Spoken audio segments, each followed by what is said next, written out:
Based on the fact that at one point I exclusively talked about Hermes pieces, you would think that I glorify anything and everything that comes in an orange box, but that could not be further from the truth. I've said this before and I'll say it again. Not everything that Hermes creates is a masterpiece. Even Hermes makes mistakes, some worse than others. But over the past few years, they have built this sort of cult following of people who will pretty much buy anything that is put in front of them. But even with all this hype, there are still pieces that they struggle to move, which are the Hermes pieces we'll be looking at today. The Hermes rejects no one really wants. So if you'd like to hear what these pieces are and what I think about them, then make sure to give this video a thumbs up. Subscribe down below if you haven't done so yet, and keep on watching. I so clearly remember the first time I heard about this piece launching, and I was convinced that it was going to be virtually impossible for me to get my hands on one. This was back in 2018, I want to say, and the manager of the boutique I was shopping at the time had just returned from Paris, and she was telling me all about these new incredible creations that were supposed to be launching for 2019. This piece included, and as soon as I heard what it was, I immediately asked her to keep me in mind for one of these pieces, and I was very lucky, or not, depending on how you look at it in hindsight. I was able to get my hands on one of the first pieces, which was the orange back charm, which at this point is kind of an iconic piece, but I'm not sure if it's iconic for the right reasons. It was supposed to be a limited edition launch, but it was around for a couple of years in abundance, quite frankly, and I'm not exactly sure why that is. I'm not sure if Hermes overestimated how popular it was going to be and they produced too many of them, or if it was really just not selling, because I don't think it was quite as popular as other back charms like the rodeo. Now keep in mind that this was the heyday of back charms. You could not get your hands on a rodeo even in exchange for your firstborn. It was really at the peak of back charms, but this piece really wasn't selling, especially compared to the other piece that it launched alongside with. This piece was part of the Faubourg collection, so it came out at the same time the Faubourg Birkin launched, the very first one, which of course was a huge success, and it still is one of the most sought after exceptional Birkin bags. It was part of the same collection, I guess we could call it, because both of these pieces were inspired by the lore of the Hermes experience. Now this piece compared to the Faubourg Birkin was a lot easier to get, and of course it was a lot more reasonably priced, but not compared to other back charms, because it was very much on par in terms of pricing with a rodeo and some of the other back charms that Hermes had been doing for a couple of years as part of the Petite Osh line, but the quality just really wasn't there. It felt quite lackluster. These pieces were just stuffed with this kind of plushy material, which was not consistent. Some of them were more flat than others. I know a lot of people had issues with the embossing, how the embossing was too shallow and you couldn't really see the Hermes emblem on the leather. So it was really just an inconsistent launch, and that was also reflected in how long these pieces stuck around. In fact, Hermes also tried to launch it in a soap pink finish, which was kind of an odd choice, because the reason you would buy this orange bag is because you're a fan of Hermes, but Hermes has never done a pink shopping bag. In fact, they never actually launched the So Pink collection, which so many people were so excited for. This was back again in 2019. Hermes was supposed to launch a So Pink collection, which included not only this back charm, but also Birkin bags. I think there was supposed to be a So Pink Kelly and also a So Pink Picotin. I don't think they ever promised us a So Pink Constance. The So Pink Picotin, I think they ended up launching in very limited quantities, but I never ended up seeing a So Pink Birkin or a So Pink Kelly in production. And what I mean by So Pink is that these bags were supposed to be made of the color Rose Mexico in either Epsom or Croc, and they were supposed to feature pink hardware, which of course sounds right up Hermes collector's alley, but this collection never came to fruition, unfortunately, which I don't really understand why. If you asked for my guess, I would say that it's probably because they had a hard time perfecting the hardware. If you remember, if you were around back in 2010, which I was not an Hermes customer at the time, but I just know today that the reason the So Black collection launched by Jean-Paul Gaultier was so short-lived is because they had a lot of issues with the hardware chipping. It's something that they could not really figure out with the technology that they had available at the time. So it caused them quite a bit of headache because people had to keep bringing these bags back to be serviced and repaired. And I assume the soaping collection probably faced a similar challenge. Maybe it's not something that they could perfect at the time. So the actual soaping bag collection never made it into production other than the soaping picotin. But the orange bag charm did, which again, I don't think you can still find them at stores, but I know that they were around for a really long time. And this was the first piece that actually inspired this video, these bag charms, which Hermes could not get rid of for years. And then another piece that is quite similar is the Ulysses bag charm. If you're familiar with Hermes's original lineup, you'll know the Ulysses notebook, which was one of their first notebooks they ever launched. It is a refillable notebook that you can buy different refills for. You can buy plain paper, you can buy, I think some of the sizes even have an agenda, and it is a really, really simple sheet of leather that just has some snap closures that allows you to turn them into an actual notebook. Well, they also launched a little miniature but actually functional version of it in the form of a back charm, which I loved the idea of, but it's not something that I ever spend my money on or I could ever see myself spending my money on. And I think that was the big majority of us. While I thought it was a really cute and sweet idea, it's not something that a lot of people wanted to invest in. And to be really honest, I can kind of understand why that is, because this piece might have launched just a little bit too late. It launched towards the end of the back charm craze, and by the time this came out, I think people were fed up with all the different back charms and how difficult they became to get. So maybe it was just the timing, maybe it was also the design. Even though I appreciate the idea, I love the fact that you actually got a functional miniature notebook. It's just not something that was very popular amongst the fans of Hermes. I would have a really hard time calling any one of these pieces a fail, because sooner or later someone will buy them, and whether that's because they genuinely love the design or because they're desperate to get their hands on a Birkin, I don't think Hermes really cares about. As long as someone buys them, the aim isn't to make them into a repeat purchase. So they're not a fail because they will sell sooner or later, but it might take a little bit longer compared to other Hermes items. And this is a great example of that. Now, in case you were not aware, Hermes started out in 1837 to be exact, and they quickly became known for their harnesses and their saddles. And since their very beginning, all of their harnesses are handmade by a single craftsperson. That process is what inspired the creation of the Birkin and the Kelly. Not the actual design, but the way in which these pieces are produced. To this day, every single harness that Hermes creates is handmade right above the Faubourg mothership in the heart of Paris. And in case you have a horse or you're really into your horse riding, just know that Hermes still creates bespoke saddles. It's something that they take very seriously. They have a dedicated team who will measure your legs, they will measure your horse's back, and they will handcraft a harness and a saddle to fit your requirements and your dreams, essentially. And you can choose from several different styles.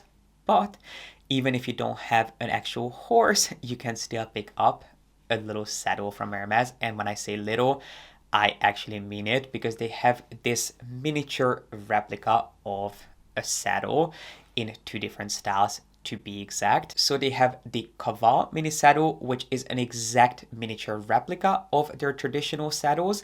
And then if you're looking for something a little bit more whimsical and fun, they have the Ailey saddle, which, by the way, you can not only buy in a miniature form, but they also offer a full-size Ailey saddle, which is definitely not for the faint of heart.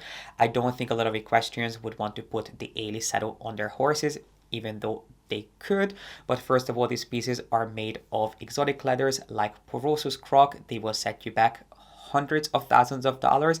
And they also have this gigantic leather wing on them, which is a motif that you might be familiar with from their Pegasus rodeos. So if you want to turn your horse into a Pegasus with an Hermes saddle, you can actually do that. So you can choose between the full-size A-Lease saddle, or you can also buy a miniature version of it. Now, these saddles are fully functional. They are padded and crafted as meticulously as a regular saddle would be. The only difference is the size and the price, but don't let the size fool you, because these pieces will still set you back just around $12,000 for the original saddle version. And then if you want to pick up the one with the wings, that can set you back as much as close to $50,000, just because of all the work and craftsmanship that goes into it and all the precious materials, because the A-Lease saddle will be made of Perosus croc. I have also seen them make these saddles out of Himalaya, so from croc leather but in the Himalaya finish. So I guess it is a good way for Hermes to recycle their leathers and still make a fortune off of them. But if you're really into your equestrian inspiration and you want to have equestrian inspired pieces all around your home, these items also come with their own stainless steel stand, just in case you needed to be convinced to spend over $10,000 on what essentially looks like a doll's accessory. I'm sure that stainless steel stand did the trick and now you're convinced to spend that money.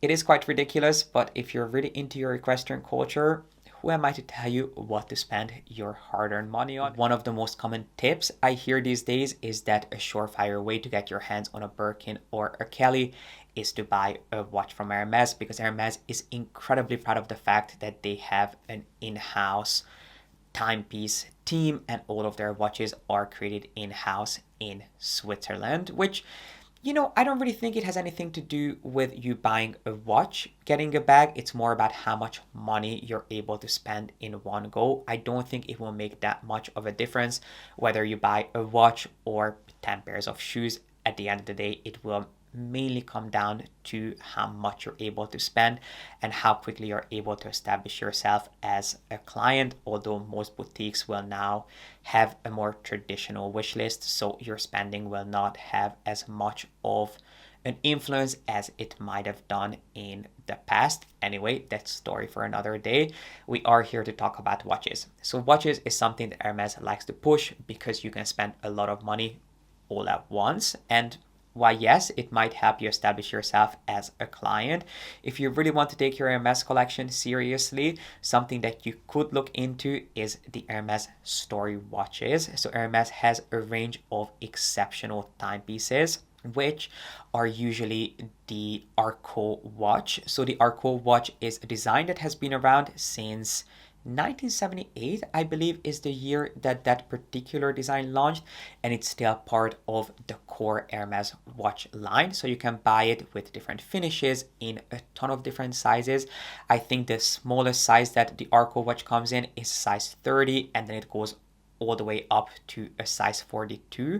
But if you're looking at their story watches, which the reason these are called story watches is because usually the face of the watch is inspired by the story of Hermes's most iconic scarf prints. And when it comes to these exceptional watches, each and every single facet will be handmade. Some of these watches, the graphic will move or it will be interactive in that, for example, the latest addition to this watch range is the Rockabar watch, which is something that you have most likely seen on Hermes's scarves. And that scarf, or that print I should say, features a horse with its tongue stuck out. Well, that tongue actually moves. So these watches are really special. They're really unique and really quite whimsical, and they are usually a new take on the original Arceau model, which, as I mentioned, has been around for decades at this point. And usually they will do them in either size 38 or 42 with a special print. And these can range anywhere between $20,000 all the way up to hundreds of thousands of dollars, depending on the amount of craftsmanship, the amount of automation that goes into the creation of these pieces, and the material they are made of. I am personally not a big fan of Hermes watches.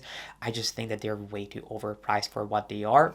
But if I was forced to pick a watch from Hermes, well, to be honest, it's something that I would actually consider buying pre-loved or on the secondary market, because Hermes watches don't hold their value, so you can pick them up for a fraction of the original retail price. And my favorite watch is actually from the Arceau Luna collection. I believe that's the official name. They have a range of watches that is inspired by the different phases of the moon. And if you know me, you know that I'm obsessed with anything moon inspired, and they have some of these watches that are inspired by the star-filled night sky. They do a ton of different variations of this. They do them in smaller and larger sizes. They create them both for men and women, and my favorite ones are the Arceau Luna watches that combine different materials.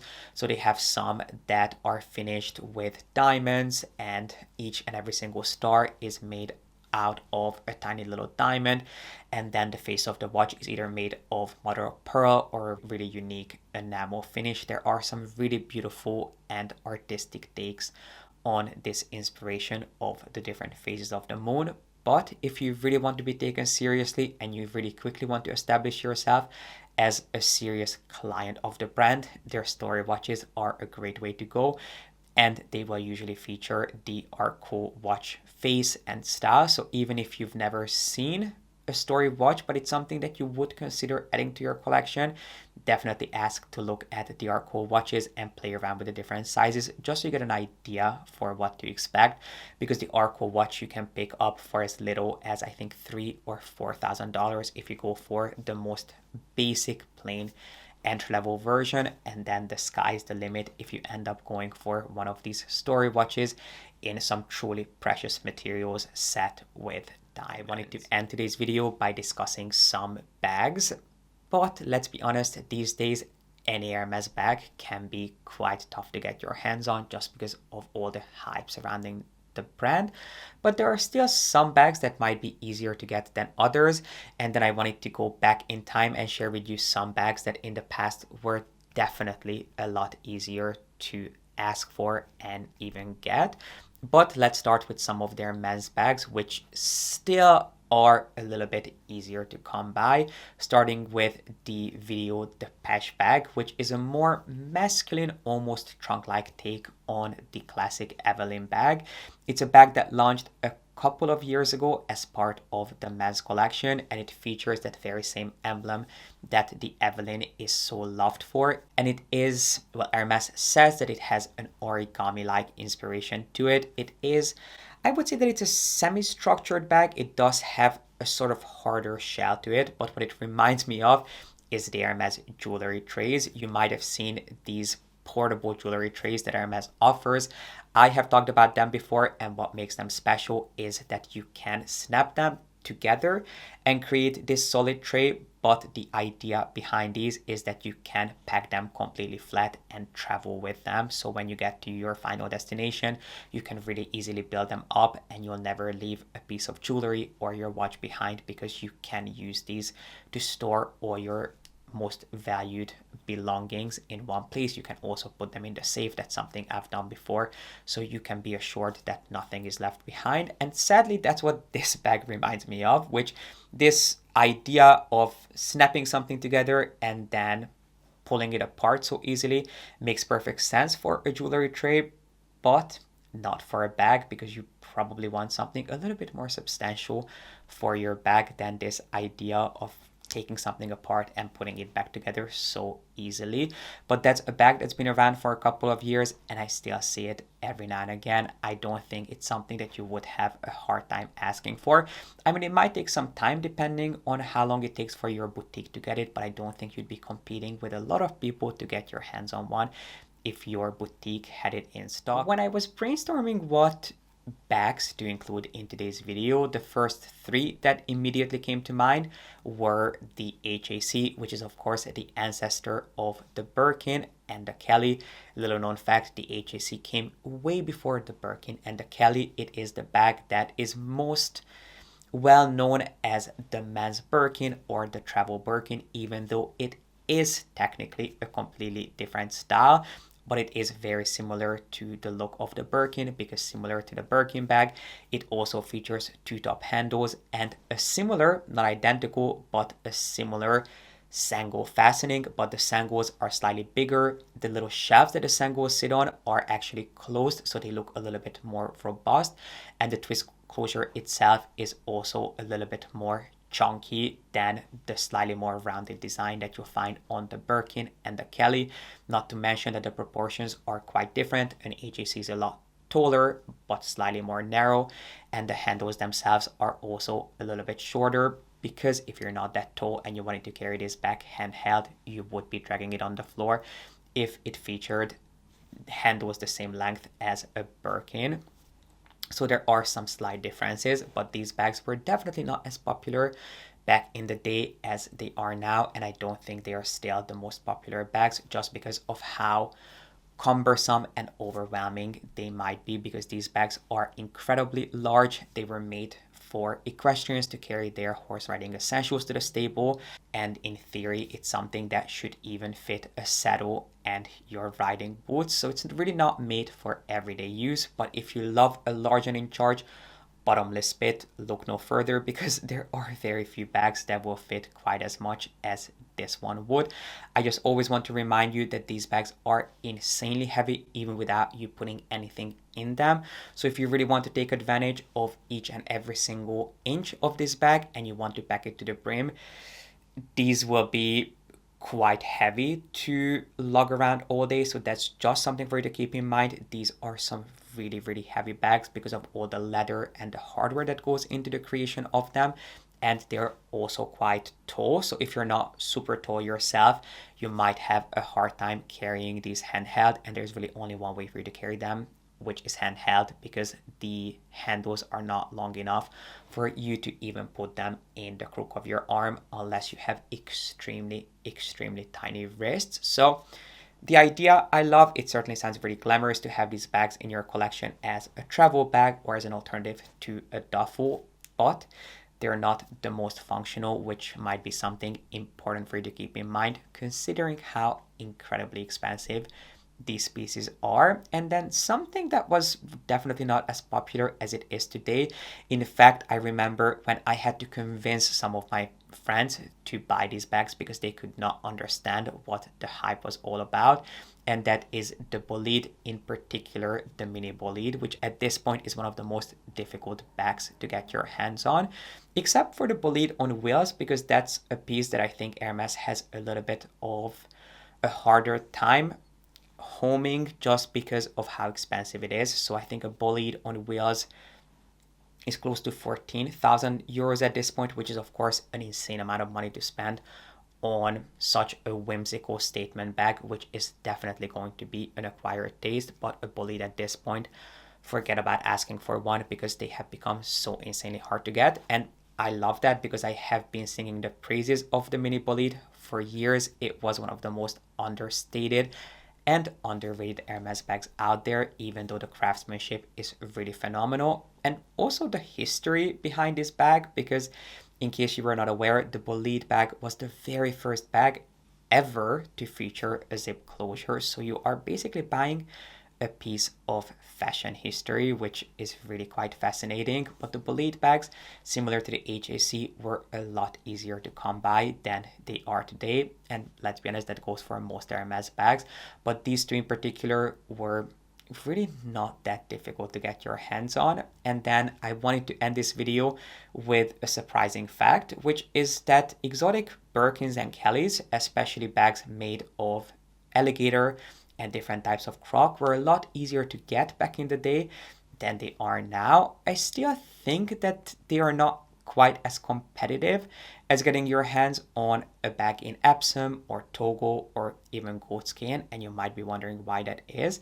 It's simply because of the price point. I feel like there are much fewer people out there. I'm not saying that there is none, but there are much fewer people out there who can justify spending $30, $40, $50,000 on a bag compared to people who can justify spending 10, to 15. And yes, there are a lot fewer of these bags out there because they take longer to make. Hermes doesn't produce as many of them. So while the amount of bags that you're competing for is also smaller, the pool of people who are considered for these bags or who would feel comfortable spending this much money on a bag is also a lot smaller. So you're not competing against quite as many people. Not to say that they're easy to get at this point, but if you're really serious about your Hermes collection and you're hoping to get your hands on a bag sooner rather than later, perhaps asking for an exotic bag will be a little bit faster, just again because there are fewer people out there who can justify that price point. My friends, I would love to hear your thoughts in the comment section. Have you noticed any Hermes pieces sticking around at your local boutique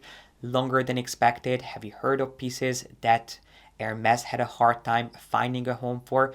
Maybe you own some of these pieces, or you have a piece in your collection that you felt was more of an acquired taste, but you simply could not resist the temptation. I would love to hear your thoughts on this topic. And while you're down there, make sure to give this video a thumbs up and subscribe if you haven't done so yet. I really appreciate you being here and watching, and I cannot wait to see you back here with a new video really soon.